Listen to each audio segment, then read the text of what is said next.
game, which is that is the kill pressure is there no matter what. So you always have that chance, and they weren't punished for running a single teleport. All right, ASU continuing esports tradition by banning Azir. They're going for the longest ban streak of a single champion. Mordekaiser would like to catch up, and Gangplank banned again. So out of the last 17 games, 16 of them have had GP and Mord now banned on the red side. SKT broke that trend by banning it blue previously, but what will their last ban be? Yeah, just poor Westor, man. Doesn't like playing Azir, bans it all the time, then he gets nerfed, he's like, okay, that's off the list. And then right before World, people start playing it again. So trying to set up for an Elise first pick here. The question is, will SK Telecom let them have it? Or are you going to ban Elise and try and force some potentially deeper jungle pools? Jinx and Fizz are both up, both of which were banned on blue side in the previous game. And final ban will interestingly be the Jinx. Yeah, this gives Bang a Kalista if he wants to as a trade. So now HQ Esports Cup need to see what do we value more, aggressive AD carry, aggressive jungler. It will be the Elise. I think it's the smart choice overall. But it doesn't really put Bengi in any compromising position. There's plenty of champions he can play. Yeah, taking that Gragas to you, come in with that initiation, you can break up the fight, which sets up Kalista very, very nicely, just to get a target in that backline, continue to hop around and get the red damage in, and it will be the Kalista for Bang. And the problem is, do you take Alistar away from Wolf? Not really, because he doesn't lane that well into a Kalista. It's like a shotgun lane, you need to kill her in one blow or you're done for. So in that sense, we may just see Albus pick Thresh again, and I like this Thresh, honestly. Combined with Elise, there's a lot of outplay potential. His death sentences were particularly good. Talking about Bang, undefeated on Kalista, still 11-0 in professional play to this point in his competitive history, but Tristana's up, and a lot of people like that pick into the Kalista. I just love this lane. If you're on Ignite on support, Tristana Thresh, you need to flash aggressively at one point with Thresh to really win that matchup, but you can tear down a Kalista and just out-trade her, because especially since the nerfs, on every auto attack except maybe the first two, Tristana just wins the trade. The only way Kalista wins the trade is an auto Q proc with E on a minion to reset then. And coming into this, it's not just that matchup. Obviously, SK Telecom knows they picked into this matchup in the last game, favoring it themselves, but it's about that dragon control, that objective that SKT really, really likes to play around. And Tahm Kench. And this solves all your problems if you get all in at one point, if you get that mark from Tristana. I believe the Tristana AoE doesn't actually do damage to the Kalista in Tahm Kench. I believe it works like that. People have different opinions, so I will actually track it right here. But in my games, when I played against Tahm Kench, I didn't do any damage as Tristana. Coming in, also the Rise being hovered right now, and that is going to be a flex pick for SK Telecom. So a deceptive draft on the red side. It was banned out by AHQ in the first game of this series. Hey, I read Reddit. Tahm Kench is also a flex pick if Faker wants to run an AP middle. Also jungle. Bengi's been playing it on a US solo queue in that jungling role, so we don't know where it's going yet. Deficio is a firm believer in Tahm Kench jungle. I'm putting words in his mouth. I'll let him explain it next time he's on air. But yes, we're expecting that Tahm Kench to be support for SKT. And the last times Faker played Rise, he kind of got into a bit of a troublesome situation that he was the one first being focused and he couldn't deal as much damage as his teammates because he was still scaling up. That was like the only negative part about Faker, where he draws all the attention and then dies in his team instant. Tahm Kench now solves that one problem he has, and if it ever gets to late game, he will just blow people up because he's a fantastic laner, especially in terms of positioning with that Rise. He's not afraid to pop his ulti to go aggressive past the minion wave and just start zoning people. Yeah, and we've seen the early kills against Twisted Fate. I mean, it's going to be that coming in from Westor. This is a match that Faker played very, very well against Pawn.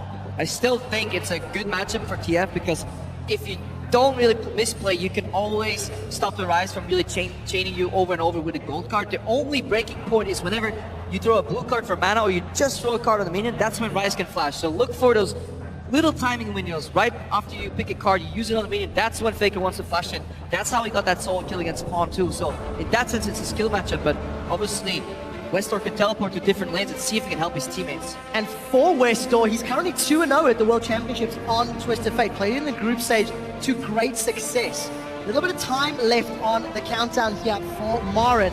He's currently looking at Gnar, but they swapped through Nectar at the last second. He dumpstered Darius in the group stage on that champion. I like the pick because it's an earlier top laner, an early game top laner, but you have a late game scaling mid laner, so you don't need any more late game security blankets. You just need something to get you to the early game, and we've seen what he can do on our Renekton. And also, this combination of Gragas with Renekton, with Ryze, you have a lot of kill pressure in the lane phase, a lot of single target crowd control. If Bengi throws in an ult in the late game, it's going to bounce people into SKT, Rune Prison, or the Renekton W, and that's going to be it. The single target damage is absolutely crazy. You can really see for SKT how these team fights are going to go.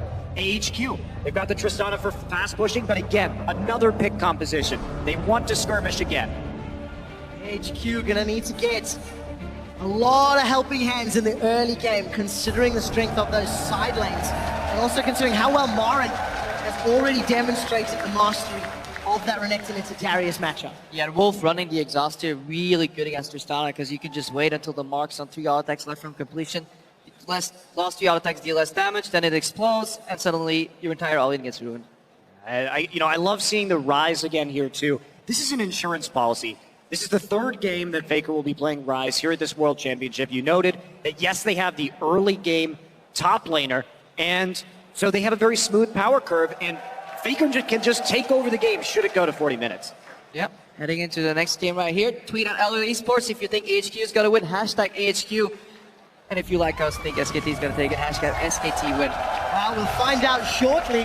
We're loading up onto the Rift for game 2 of this best of 5. SKT with an early advantage out the gates.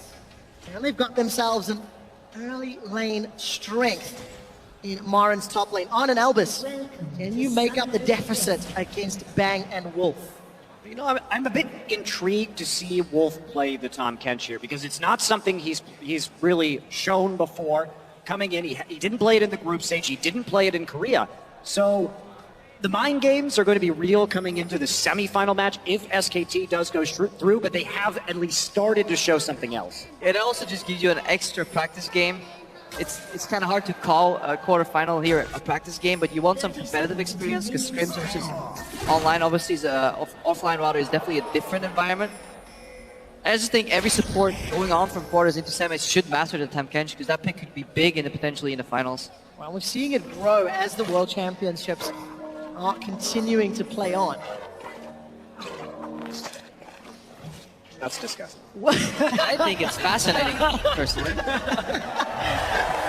SKT and AHQ with another defensive start. This time around, An is moving up to the top lane. Actually, again, he started the lane swap last time. SKT caught a little unawares. And it seems like we're going to have another lane swap set up to try and, I imagine, avoid that Darius-Renekton matchup. I'm a bit surprised that AHQ has prioritized that Darius just because we've seen so many lane counters from SK Telecom against it. They've shown a variety of picks. They've been able to deal with it probably better than any other team so far. And Marin, he's a hell of a Renekton player, and he always has been. So it's a very big comfort pick for him. Right. Tank started E there. That's interesting. Usually people start W on the killer stat. Did get changed, so you can get less passive stacks there. The E, which is maybe some easier push if he was expecting it 2v2. An early level 2 there to Albus. Is he going to roam to do the typical versus SKT strat of gank mid lane? There is a ward, and we saw some looping, so HQ is aware of that ward that SKT plays, so that's why Albus is changing his pathing here. Yeah, you can see the delayed ward coming in, the trinket ward from Faker, just to make sure that they were protected on that side in case anything was going to come through. So interesting early ward pattern here, and that's going to keep the Ryze nice and safe against any level 2 gank shenanigans. Has managed to save, well, stay alive. It will time out very, very shortly. Yeah, that's why Albus is waiting. Yeah, he's going to die. Did not have vision of the area, but look at the mid lane. Westo lost a very early trade against Faker. He's already burned through his consumables. And Faker does have that HP advantage and the wave pushing against him. So very comfortable and safe on the scaling mid lane. And I think from watching Faker play, that is one thing that separates him from a lot of other mid laners, and many pros have come out and said it when they played against him. He challenges almost every CS you take. Whether it's by attacking you or simply moving in your general direction, having the pressure. It's like a million eyes are watching you CS, and Faker is in your face. And if you mess it up, not only is he going to laugh at you for missing that CS, he'll punish you with an auto attack. So it's incredibly hard to farm into Faker overall. Especially when you have to be this far forward. And Bengi now going to wrap around. He will be seen by the trinket ward. At least coming in from left side though. Westor, he's making it obvious that he has backup though. Yeah, not playing scared at all. I think SKT take the bait. So Bengi's not going to go for the gank. Instead, it's going to wrap around to the bottom half of the jungle. On Albus, as well as Ziv, we're pushing up the top tower. That should fall shortly, as SKT will take down the bottom outer turret. You can see statistics on a Twisted Fate as well as that rise. Oh, it's one of Westor's legendary champions, right? He's been known for playing TF for years and years and years in the Taiwanese scene. So it's something that he's going to be very comfortable with, but he has to make it work early here because they're going to need a large gold lead to deal with Faker's rise. Come the late game, he is running the teleport this time. He will be a formidable split pusher. And this time, so you see both towers go down here, waves being bounced, but you see Martin doing the smart thing. At the start, when these waves started being bounced off the T1 dive, people did an endless freeze, but they actually met too much resistance from the lanes coming back into defense. So what Martin's doing right now, he knows there are people coming, likely to be on and Albus. So he actually pushed in the wave a little bit so he doesn't deny himself any potential CS. And you could see that reflected in the CS score right now as well. He's at 14, whereas Ziv immediately based to pick up that massive wave in the top lane. Bengi, however, is here for round 2. Body slam is not going to connect. Bengi did not follow it with the flash of his own and get Westor's. Yeah, but that is huge because Faker is playing very close to that tier 2, and Westor must have a flash in order to really CS in that particular situation. And now we see some movement up into the top side. That's exactly what we were talking about. That's why you push that lane back earlier, because otherwise that massive wave stacks and that freeze actually becomes a massive push against you. And you actually lose all that farm. Look at it. Marin doubling the CS already from Ziv, and Ziv's tower just going down here with the help of those minions. Ron is going to push down in the bottom, so they may be able to trade. Mountain and Albus going to arrive a little late. Westor also teleported to the mid lane, so he doesn't have that available if a play were to break out. And Marin, has he maybe taken the bait here? Not enough minions to fight. Albus, Ziv, Mountain. It's a party. They want a new pair of shoes, and it's crocodile skin, the make they want. Slice and Dice is available for Marin. Gonna get the stun onto Arn, and slices and dices away. Arn will follow with the rocket jump. Faker teleports in, kills Ziv on the back line, and Marin escapes. You can't make that mistake right there. Faker hadn't even been back to shop yet. He had no items, so that was a very good dive situation. But Marin plays the slice and dice through the lane, and Ziv has nowhere else to go. He has to run through that turret, and Faker just locks him down. With no minion wave under there, he's going to take a lot of hits. That was one of the sickest plays I've seen. Marin coming back right now to clear that wave. Hang on, let's see if he survives so we can actually talk about how sick that was overall. Death Sentence connects, the Flay will not. Repel comes down and Mountain's in trouble. Faker, no mana though, which means AHQ get away with their lives for now. Yeah, Marin, he denies the dive by keeping the wave outside of the third. Then he waits there, he doesn't path into the river, just says, okay, you want to come? Walk to the tower. Faker collapses, kills somebody, but then Marin, you can slice and dice through somebody, but he stood at the very edge where his slice, his initial first dash, would actually just not proc the dice, but he just proc a tiny bit of area of an enemy champion right there to proc the double slice and dice. That was a phenomenal play, just getting out of there, maximizing the distance. And oh, the Sentinel, I don't think it's going to see them. The Death Sentence does! Bang gets caught by a cocoon, and the Flay holds Marin in place. Arn is going low. Marin will not be able to get the kill. It's a double for Bengi. Elvis takes a few turret shots, but should get away alive. you don't rely on Sentinels, you never do. Those things don't see anything, they're broken. They walk in, it's like they're blind. You can call them blind monks. You don't do that. Not living up to their name then. No. So to be fair, twice now Bang has been caught by a death sentence from the bush. And Albus has been standing in, yes, last game and this game, but it results in 2 deaths and a tower for AHQ and a swing in the gold lead. Yeah, this is exactly why you don't do that. I mean, saw that one coming from a mile away. And then, you know, by the way, if you're an AD carry, you know that there's a chance to be like, I mean, come on, how likely is it that they're still in this rush? I really want some CS. Everybody talks about Faker and Marin farming so well. Bit of a push up here, and there's a stun onto Zip. Zip turns around for a moment, but Bengi's here. The body slam connects. Zip's going low, gets a decimate heal, and flashes forward, finds the lantern. Albus looks for the death sentence, but will not find it. Scores a 3-pointer between the posts. The minion wave continues to get shoved in, but flash burn for Zip. We also have to look at what's going on in the mid lane here. Faker's TP is down, so is Westor's, but his ult is up. You can see that as they start to make that play, Faker begins to push very aggressively into that mid lane to prevent the TP from actually coming through and reinforcements on the top side. Wolf is... Who's in trouble here, actually? It's Mountain, and a quiet taste. Wolf is going to spit him back out. The Repel's got nowhere to go, but Westor wants to help. Cocoon and Goldcard have landed. Bang, flashes forward, now has double buff. Goldcard will hold him in place for a little while longer, but Bang will find two. Will not be able to get shut down. Kill credit to Wolf with the regurgitate. And SKT just regain control. Yeah, and if you pick TF into a late game scaling matchup, you need to make that first ultimate count. You need to get a kill, potentially an objective in the tower. All Westor does is just sacrifice one more kill to that Tahm Kench here. Really solid play here by Bang & Wolf. Good synergy already. Kalista Tahm Kench, you can see why it's such an important lane if they can close the gap on you. We saw Origin yesterday do the Kalista Tahm Kench combo. Yep. Somebody alive and fall back with Fate's Call. Bengi's going to be a bit cheeky to take these strikes. There's no vision on him. And AHQ, none the wiser, losing one of their camps. But lagging a little bit behind in vision here. We haven't seen those side stones coming out from the junglers yet. So there's not actually anything you can really take right there. The control really hasn't been grasped yet by either of these teams. And then the problem lies here again, reactive play, reactive Destiny from Westor instead of a proactive play where you really want to set up that gank and you play with incomplete information, then well, then you need to play with respect. If you don't, you find yourself in situations where you lose your one global, your ticket to a kill, and then SKT picks up another dragon. Easily secured on Albus and Zip. They're looking for Marin, but they will not go to the dive. There's actually deep vision for HQ. All the way through the jungle and the lane in the top half, the top quadrant, but they decide against it. And they're just working with the deep vision they have on the bottom right side of the map. That's why you see Marin go back. At the start, people got cross-mapped very often. Origin for a team actually got cross-mapped sometimes. Faker wants to go in, card goes down and he pops Westor. Will not be able to find the overload connect as it hits a minion.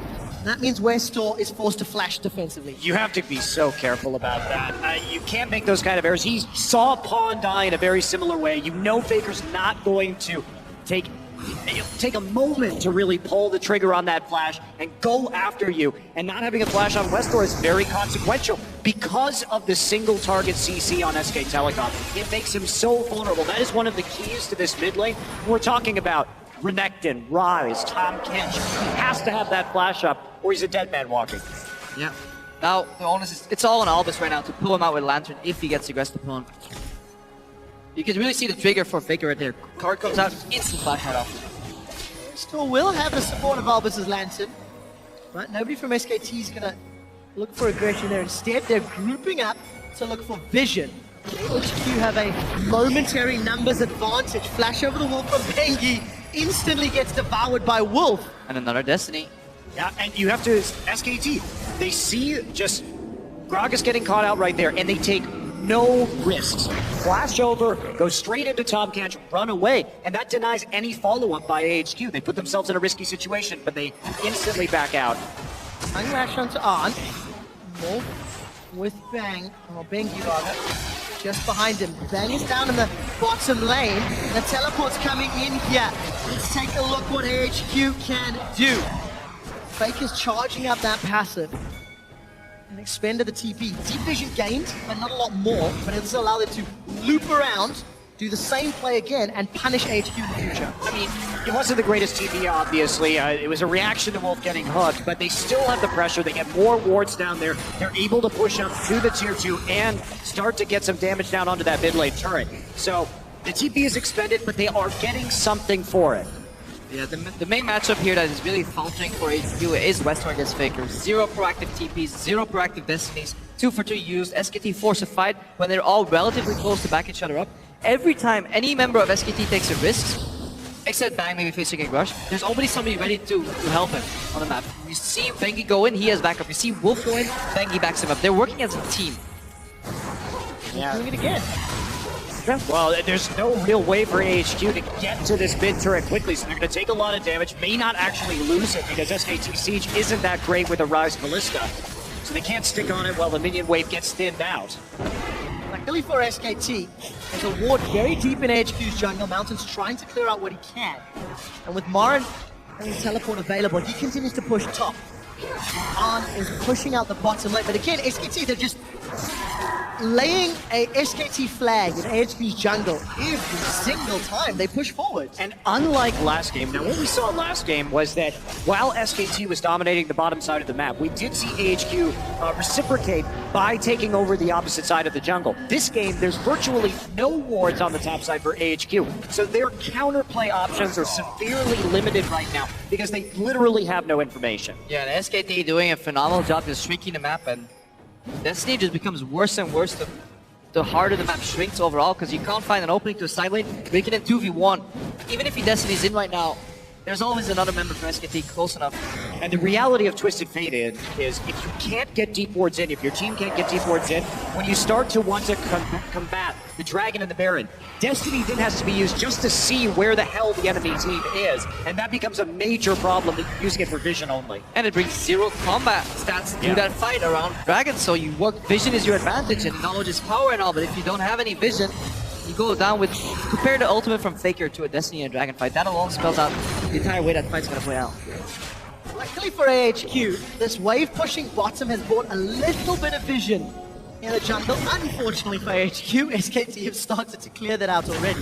1 minute and 20 seconds until this next Dragon spawns. SKT secured the first one, and Faker's just going to use that desperate power to shove the wave in as quickly as possible. Even going to get Westall to TP again, not proactively, defensively. Yeah, and it's so frustrating for AHQ. Whenever they clear a pink ward, 2 more take its place. He'll ward drop. He'll ward drop. I want one of those. I assume as a support player you'd love that item. Yeah. Just double up every whenever time. whenever you lose one, your Sightstone just gets 2 wards back, right? Balanced. Makes for very exciting games. It's WE. Not difficult to deal with at all. So, AHQ, what have they done for the last minute? They shoved in the bottom wave, defended the mid tower, but it's very clear they want to make a play around this Dragon. It's just become a ward war for information.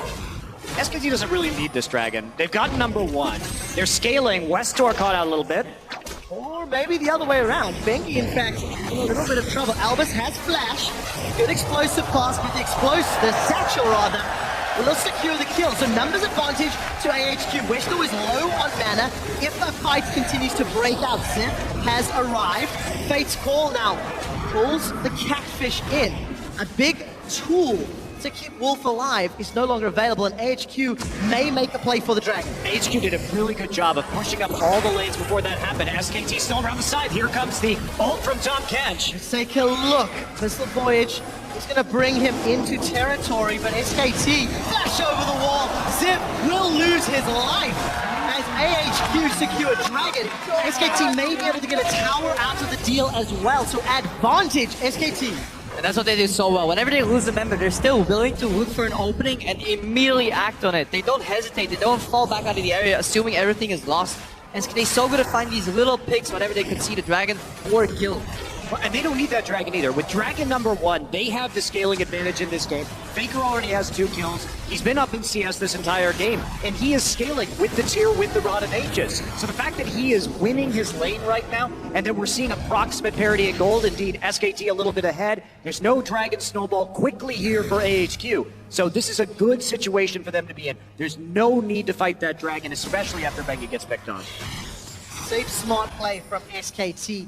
This time around, Westor does not have the same CS disadvantage that we saw from game 1, despite the fact that he's been flashed multiple times. The only problem is he spent all of his time on the back foot defending his farm, and now Westor may get caught out. He's in so much trouble. Bengi has been pinged out, but there's no play left for Westor to get out of here. There is not. The barrel comes out from Bengi. A body slam is going to be enough. The kill will get secured by Bengi. 2 assists for SKT. Yeah, Bengi doesn't go in with the body slam either, because that is the only way that Westor can get out. Flashing over the body slam. So he just holds, waits for it to force a flash, then chases with body slam.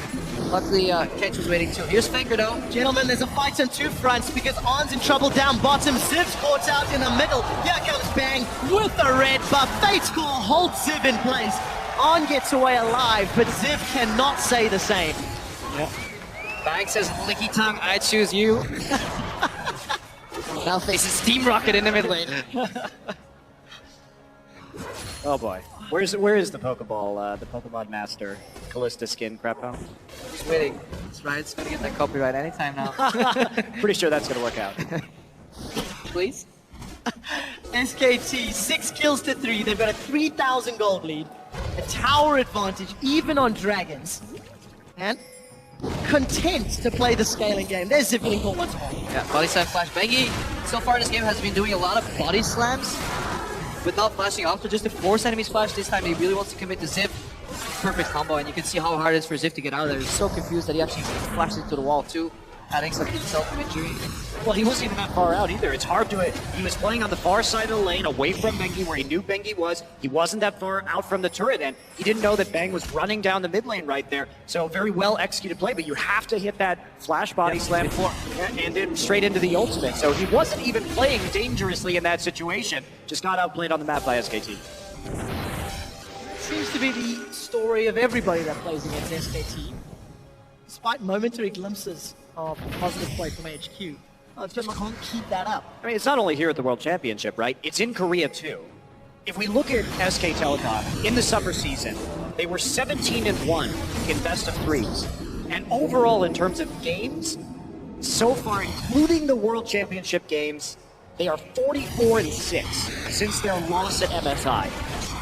That's like an 88% win rate. That's insane. Question did that on the fly. SKT will pull the Baron. Fate's Call is available. Wolf wants to look the knock up and will not get an acquired taste for On. He needs to back away. Wolf continues to play aggressive. SKT completely in control and daring AHQ, daring them to contest any objectives. Walking into this Baron is a very dangerous thing for them, and they have so much single target damage. SKT, oh, there's a grab, but yeah, Albus is following through. Bang is going to get spat out, and the double TP comes down for SKT. Faker and Morin, they're looking for blood. Defensive flashes as Westdoors arrive, and the Abyssal Voyage will deliver to Westdoor. Mountainsman split from the herd as Arn is in the river. Faker should get one more. Mountain gets away. Smites for a little heal. Westdoor killed by Morin. Arn's going to try recall in the bushes, and it's just retreat, scatter, and pray for your lives. On will find Bang. Devour's available, and Wolf eats him, saving Bang. No damage. Spits him back out, and there's no damage. Gripper was right. The barrel bomb comes down, and On is out for the third of the fight. Somehow everybody was holding their breath. see what died is gonna happen. No. No, this is SKT, that's happening. Also, we did see a spider was squashed in the jungle. The corpse of Mountain unable to escape. I just love that interaction where Tom Kench eats his AD carry, including the chain. Just keeps on hanging on there. And then it's support Cinder, right? It's like my mind's telling me no, but We've discussed this before. You don't fish for catfish with a hook. You noodle, you stick your arm in there. So Blitzcrank is the counter, not Thresh. Just go in there. hang on, Faker again. Part 2. Albus learned his lesson right now on SKT. This Baron's going low. This is close. SKT secure Baron, but Ziv is the sacrificial lamb. He gets taken out. Westall left for dead. Double kill to Faker. And it looked scary for a brief moment. And gentlemen, start your clocks. The 3-minute timer to Nexus defeat is on. Take a look at what happened here, and that's not how you fish for catfish. So here's the problem. Tries to reel him in. He is fishing for clues, so he gets an involuntary catfish, which is the worst. The involuntary catfish is the most deadly, is that right? Now this is a chase down from your Great Abyssal Voyage. Just set this up, get the exhaust down afterwards, even though he gets hit by the gold card. Flash W from Marin. And that's all she wrote for Westar. Faker, in the meantime, is going to find a rune prison. And look at Bengi. Even if On could get away, Bengi's going to find The him. Rise delivery system. He's going to work perfectly, and Faker goes 5-0. That Baron was secured around 22 minutes into the game. It is one of their earliest. Yeah, but all banter aside, you just see the power here from that pick here on Wolf. That Tom Kench just being able to deny any potential damage. It is essentially a zone S on his W, and you just move the target around too. It's impossible to focus him down. Now Bengi is feeling. Is there enough damage? Westor's got the red card primed. Wolf will say nope and waddles to victory. And there's always a chance of Fate's calling there too. Yeah, exactly. You can say reposition two people. people at the same time. It's kind of ridiculous. SKT are pulling it off exquisitely. Dragon soloed by Faker, their second of the game. If you bind a top lane Tom Kench with Kalista and you play Thresh support, there is a really interesting chain that you can do. It's like cross country on steroids. You get from fountain to fountain and like under. It's a terrifying thought, Capo. The clock's running out though. I'm sure somebody on YouTube has done it. AHQ committing everything to Marin, and it's the dunk from Ziv that gets the kill, but how much of their base will they lose? Fate's Call throws onto Mountain. Wolf will devour him shortly. Rappel goes up into the air, and he should get... No! The Lantern pulls him away! Mountain stays alive, and the inner mid lane turret will then get killed. Bang! Will look to Albus as he's knocked back by the explosive cast. Another tower falls in the bottom lane by minions. So yes, you killed Marin, but hashtag not worth. Faker gets apprehended backwards, only to murder Ziv, take down Westor, and break open the base. SKT are looking for minions. Faker is being put in positions for kills by both his teammate and his enemies. First Tom Kench spits them out, now Darius apprehends him. He's like, well, I guess I'm here, I can kill two guys and take the tower. A fine Mountain under that turret. Faker just going ahead and face tanking it. And there's he going to go down. Bang! With the kill. Another kill secured. SKT have got an inhibitor from this Baron power play. They may not be able to finish by the time it wears out. Oh, it's done. Because it has done, has completed, and Wolf will escape with bang. Unable to block that damage, but what an exceptional play. 25 minutes in, 10,000 gold lead. And supers in the mid lane? It's been fun. I can tell, Monte Cristo. But it really is a beauty to watch, just how great SKT play the map, play the skirmishes. Every call seems the right one. I just feel so bad for Albus. It is already hard to land death sentences. Land them on Korean players is even harder. Flashing and then landing them on Korean players is even harder. When you do that, you really should be rewarded with a kill, and then Tom Kench is like, oh. Nope. Total denial there, and Faker teleporting into the base. hello. And the Abyssal Voyage. Oh my. Albus is in so much trouble. Westor will get a gold card to Faker, only to lose his entire HP bar. Exhaust will hold Albus in place for a while longer as Wolf looks to single him out. Gets the Devour, will regurgitate into Bengi's waiting hands. Body Bengi. slam comes over the wall. And Fate's Call pulls him back out. Another knockup can come out here from Bang and Wolf. They decide not to go under the tower, instead playing it safe and going top. No one's gonna be mad. You don't interfere with a supportive combat. You have to do the one-on-one. Just watch them. They're just going to transfer right into this top side right now. Marin pushing the wave forward. So some very aggressive teleport / Tom Kench ultimate plays right there. Nearly get a kill, or do get a kill rather, and then moving down and finishing off another inhibitor. And with super minions in the base, SKT look to secure another Nexus. Ziv is being focused, and despite the death sentence, finding Wolf. The rest of SKT are destroying the turrets. Bang is hunting for Westor. They're going way deep. An auto attack plus flash secures it. And SKT peel backwards. Body slam will find AHQ, but they're on the defensive. Everybody is being killed, even under the fountain. SKT are one game away from a semi-final placement and a battle against Origin. Well, another solid win for SKT. They really amped it up that time. Much cleaner play after the warm-up. They get the rise once again. Even though they were starting on that red side and we had so many bans coming out from AHQ, they let it through. And Faker really delivers. Gets absolutely huge on that champion. And when is SKT actually going to lose a game at this World Championship? I don't know. Maybe never, according to most. In terms of this particular match, though, the lane swap for AHQ helped hide Ziv a little bit. Marin did not have that same level of dominance